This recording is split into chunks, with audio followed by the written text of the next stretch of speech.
Go.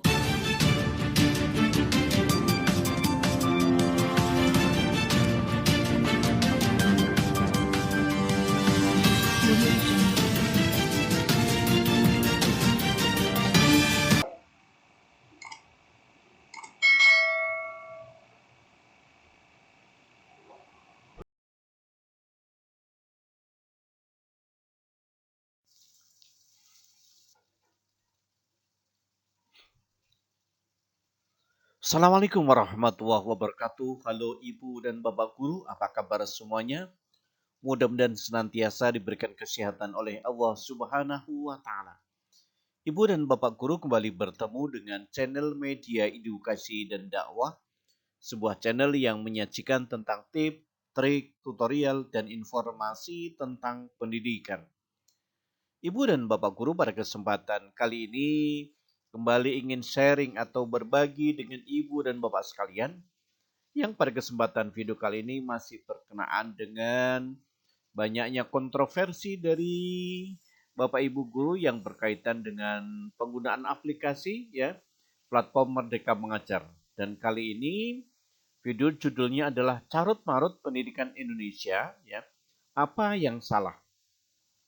Silakan simak dan tonton video ini, dan jika video ini bermanfaat untuk Ibu dan Bapak sekalian, mohon dukungannya dengan cara menekan tombol subscribe, like, share, dan komen. Dan jika ada yang ingin didiskusikan atau unek-unek yang perlu disampaikan, silakan tulis saja di kolom komentar. Nanti kita akan diskusikan dan akan kita bahas bersama. Baik Ibu dan Bapak sekalian, kita langsung menuju pada pembahasan kita, yaitu carut marut pendidikan di Indonesia, apa yang salah? Baik Ibu dan Bapak sekalian, kita langsung menuju pada pembahasan kita, yaitu carut marut pendidikan di Indonesia, apa yang salah? Dan kali ini kita akan mengambil materi dari kompasiana.com ya, yang diambil dari blog kompasiana.com. Ada 9 kesalahan sistem pendidikan Indonesia yang wajib kita ketahui atau kita alami. Ibu dan Bapak sekalian, 9 itu apa saja? Yang pertama, bahwa sekolah adalah kewajiban, bukan kesadaran. Itulah prinsip salah yang masih kita terapkan sampai saat ini atau sampai sekarang. Nilai-nilai pemaksaan yang dibiasakan menjadi sebuah kewajiban. Wajib belajar 9 tahun. Disadari atau enggak, maksudnya adanya 9 tahun, enggak kita paksa untuk belajar. Dengan embel-embel uang sekitar gratis di sekolah adalah kewajiban, bukan kesadaran. Itulah prinsip salah yang masih kita terapkan sampai sekarang. Nilai-nilai pemaksaan yang dibiasakan menjadi sebuah kewajiban, wajib belajar 9 tahun. Disadari atau gak maksudnya adanya selama 9 tahun, gak kita paksa untuk belajar.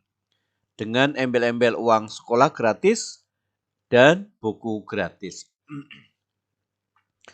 Adapun kesalahan yang kedua adalah belajar karena nilai, bukan karena menyenangkan. Fakta di atas semakin merosot lagi setelah kita masuk sekolah. Begitu udah masuk sekolah, kesalahan selanjutnya udah menanti di ruang kelas, kita akan berjuang mati-matian belajar hanya kalau gurunya pembunuh dan rata, pelit, kasih nilai. Tapi kalau enggak, kita akan santai aja bro. Hidup kayak di pantai santai. Pelajaran olahraga yang cuma 1 kali seminggu dan jam istirahat yang hanya 15 menit justru adalah waktu yang paling berkesan selama di sekolah. Karena saat jam itulah kita bisa bebas bermain, Kita bisa menikmati setiap detik dan menitnya. Sayangnya rasa menyenangkan itu nggak bisa didapat saat belajar. Tekanan agak dapat nilai bagus dan gantingal kelas yang mendorong kita untuk belajar, ya selain rasa malu biar gak jadi anak yang dianggap terbodoh di kelas. Nah itulah kemudian yang ketiga, kesalahannya adalah kesalahan bukan untuk disalahkan tapi diperbaiki. Pernah salah satu dan dihukum di depan banyak orang. Pernah dibuat malu sama guru di depan banyak orang? Apakah itu membuat kita belajar atau malah membenci sama gurunya? Simpan aja jawaban masing-masing. Kalau aja ada satu jawaban ya atas pertanyaan di atas, maka kita adalah teman. Kita korban regenerasi pendidikan yang salah. Konsep salah disalahkan dan dipermalukan itu bersyukurnya mulai berkurang di kotaan. Karena dengan mudahnya pada siswa akan diliput sama media. Kalau di desa, masih banyak yang menjadi korban salah mendidik. Selanjutnya kesalahan yang keempat adalah belajar hanya kalau ada tugas. Mengapa orang lebih suka main daripada belajar? Yap, balik lagi ke poin yang pertama dan kedua di atas. Karena belajar itu kewajiban yang gamenya menyenangkan. Dari tadi kita memojokkan sistem pendidikan terus ya. Baiklah, anggaplah sistem pendidikannya sudah benar. Kita mau menekan belajar sampai lulus SMA. Lihat saat kuliah berapa banyak akhirnya yang menjadi burung pembohong dan kuda pembohong. Harus jatuh dan mengalami kuliah yang berantakan. Kewajiban belajar gak membuat mereka sadar. Justru kesadaran kalau pendidikan itu penting yang membuat kita sadar. Sampai akhirnya mengejar ketinggalan kuliah. Lalu paksaan belajar yang berhenti sampai di situ. Berapa banyak kita yang akhirnya bekerja gak sesuai sama gelar sarjananya. Kami akhirnya memilih bekerja sesuai dengan hal yang kami senangi, bukan wilayah yang dipaksakan. Hal ini berkaitan erat dengan kesalahan selanjutnya. Selanjutnya, yang kelima yaitu anak IPA itu pintar dan anak IPS itu bodoh. Siapa yang sempat merasakan? Gak dipungkiri, memang kemampuan berpikir anak IPA lebih banyak dibandingkan anak IPS. Lalu kenapa anak IPA bisa pintar dan anak IPS bisa bodoh? Bukannya tujuan sekolah membuat anak bodoh menjadi pintar? Kita bisa pecah karena perbedaan soal agama dan kepercayaan. Disadari atau tidak kalau sebenarnya guru dan segenap jajaran sekolah membutuhkan perbedaan antara IPA dan IPS. Bukankah sudah berbeda dengan 3 prinsip pendidikan ala Mbah Ki Hajar Dewantara? Selanjutnya Ibu dan Bapak sekalian, yang keenam adalah kesalahan yang keenam yaitu kesalahan dibayar hukuman. Itulah hal yang lumrah dan hukuman terjadi di sekolahan. Lalu kalau anak lebih banyak salah, maka dihukum terus. Kapan dia akan mendapatkan perhatian yang sama dengan yang lainnya? Kenapa sistem penghukuman enggak dihilangkan aja dan diganti dengan prestasi dapat hadiah? Yang ketujuh, jago matematika pintar, jago main bola bodoh. Konsep lain dari pintar dan bodoh di sekolah adalah perbandingan jago matematika dan jago main bola. Guru dan orang tua sering berkata, mau makan apa kamu main bola? Lebih kaya mana pemain bola sekarang dan ilmuannya? Kenapa soal kaya? Ya karena tadi pertanyaannya mau makan apa? Guru hanya fokus pada kemampuan anak yang jago matematika dan didukung oleh banyak orang untuk mengikuti olimpiade. Lalu, anak yang jago main bola hanya didukung sama teman-teman cowoknya. Betul tidak? Tentunya pasti betul. Adapun yang kedelapan, Ibu dan Bapak sekalian, ya, kesalahan sistemnya adalah guru boleh salah sedangkan siswa nggak boleh salah. Pernah telat dan kena hukuman,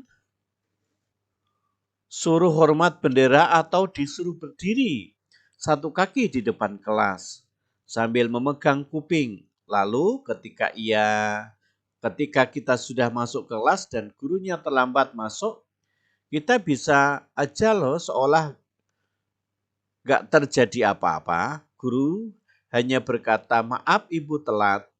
Kita lanjutkan pelajaran ya. Enak banget ya jadi guru. Emang mereka segampang itu ya. Gak pernah jadi murid. Gak pernah merasakan korban amarah guru. Atau mungkin mereka mengorbankan sistem pendidikan yang salah. Mereka adalah si anak yang pintar yang dulu dikasih perhatian.